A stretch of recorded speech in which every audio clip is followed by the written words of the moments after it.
Hey, back into the Lions in a second here. I mean, tonight's season's on the line. Quick thought on the Pistons. Good teams are going to lose 20, even 30 games in a season, so I don't ever want to make too big a deal out of losing. Last night was a bad loss. Well, yeah. It was a real bad loss. I mean, you came out, and really through three quarters, but especially in the first one, like you were smoking them. And then you have one bad quarter, and it felt like mistakes got compounded. And that's where I don't think this team has really, they haven't had that this year where one leads to another, and then all of a sudden you lose a game like this. Yeah, so you work backwards. You're up 27-9. Giannis gets hurt. Like, that's a game you cruise. Except they didn't. Right. Stewart gets baited into not one but two technical fouls. He doesn't finish the game. Fourth quarter defense, it's not a coincidence. Not as strong without Isaiah Stewart. They give up 35 points in the fourth quarter and blow a lead down the stretch on the road in Milwaukee. That's a bad loss. And Bickerstaff didn't mince words after the game talking about their defense and it not being good enough. So we don't need to sugarcoat it. That's a bad night for the Pistons. They also got suckered into taking too many threes. That's not who they are. They've told us that's not who they are. They may have been open. They just weren't making them. And then you look at this. Why am I shooting 40-plus threes? That's not our basketball. So anyway, there's your little Pistons note. Yeah. On the Lions, John, pressure on the team tonight, right? Sure, there's pressure on them. Season on the line. I have my 5 Lions who are facing the most pressure tonight. Okay. And I want to present those, and you can give me your feedback. If I miss someone who's actually facing the most pressure, let me know. Okay. Number 5, Isaac Tesla. St. Brown is banged up. He might not go. He has 5 catches on the year. Might need 5 catches tonight. Yeah, he may double that up. Can we start to see more from a guy who they gave 3 third-round picks for? Someone's got to step up. Dallas secondary, you can get some big plays against. Tesla's got to step up. There's some pressure, even for a rookie, to start showing why this team felt so strongly about you. Yeah, because Khalif Raymond's banged up too. Yep. So it's basically what we saw at the end of the game last week. It is Isaac Tesla and Tom Kennedy as your number 2. And I think we all believe J-Mo can be a number 1. I don't think we all rely on him as much as we do Amon-Ra St. Brown, because Amon-Ra St. Brown is just, he's all pro. But I do think Isaac Tesla has to have an impact. And I'm not going to sit there and say, put a number on it, but there needs to be an impact. What you lose when they don't have Amon-Ra St. Brown, not just the catches, not just the production on the offense, it's his ability to block downfield. And I know it'd be easy to say it's J-Mo because he got paid. I think he's going to get a lot of attention tonight. Someone else has to help soften the defense up, and that's where Tesla comes in. And here's something that TJ talked about, I talked about. You're an inexperienced wide receiver. At the very least, get lined up right. Right. Don't have, a couple of penalties John, where it's a formation issue. You're on the field. It's kind of where we all go to is, hey, is it the rookie? Probably is. Yeah, there were too many of those on Thanksgiving Day. It's not a short week. You had a whole week. You're not a rookie at this point, right? You're in the second half of the season. You got to show up.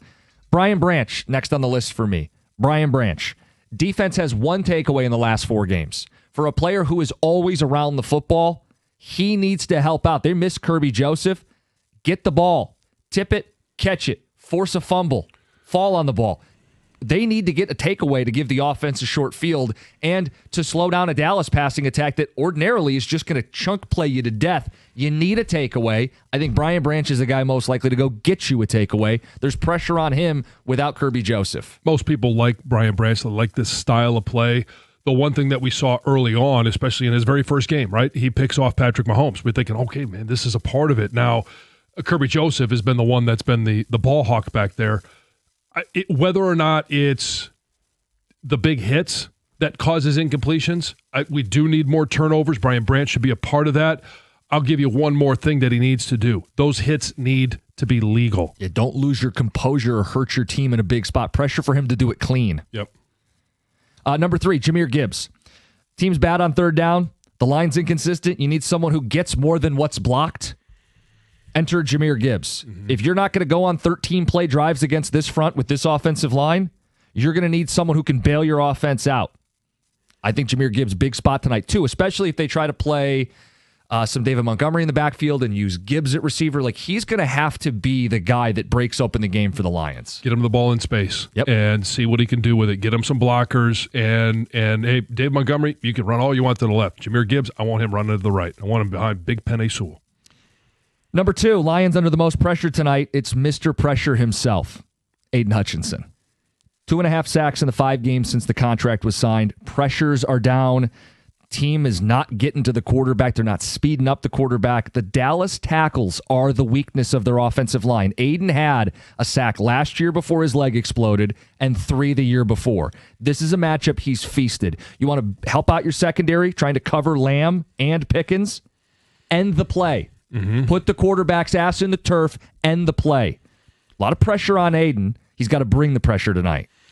Yeah, and it's not just pressure. Like you said, it has to be sacks. He's been a guy that's played well against Dallas.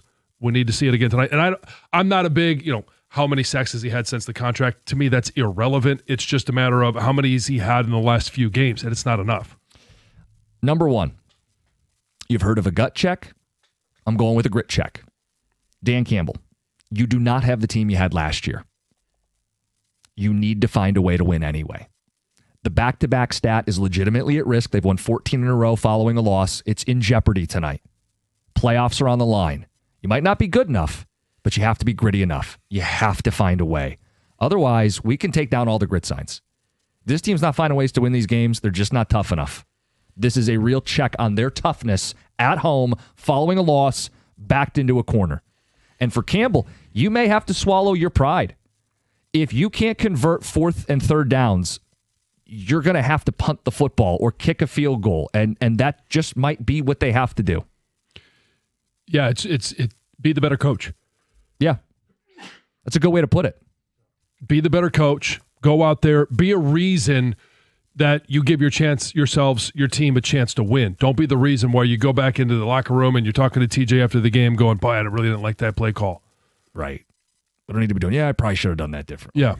No, do it right in the moment. And I know you have a lot on your plate. Which I know he wants to do. Yes, I'm not sitting there saying, well, he's doing this one because he thinks it's going to be wrong. He's got a lot on his plate, but most coaches in the NFL are calling one side of the ball and managing timeouts and replays and all of the game management stuff. He's got to be capable. He's got to do it. He's got to do it right tonight and do it well tonight.